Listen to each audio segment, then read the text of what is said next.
ഹരേ രാമ ഹരേ കൃഷ്ണ.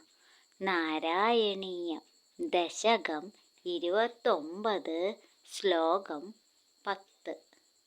അമൃതഹരണവും അസുരനിഗ്രഹവും. മലയാള വിവരണം. മഹാദേവൻ വീണ്ടും പിടിയിൽ നിന്നും വിടർത്തി ഓടിക്കളഞ്ഞവളായ അവളെ പിന്തുടർന്ന് ഓടിയിട്ട് വീരനിസ്സരണത്തിനു ശേഷം പ്രകാശിച്ച പരമാർത്ഥ ജ്ഞാനത്തോടു കൂടിയവനും നിൻ തിരുവടിയാൽ ആദരിക്കപ്പെട്ടവനുമായിട്ട് അങ്ങയുടെ മഹാത്മ്യത്തെ ശ്രീപാർവതിക്ക് ഉപദേശിച്ചു. അല്ലേ ഗുരുവായൂരപ്പ, അപ്രകാരമിരിക്കുന്ന നിൻ തിരുവടി എന്നെ രക്ഷിച്ചരുളേണമേ. ഓം നമോ ഭഗവതേ വാസുദേവായ.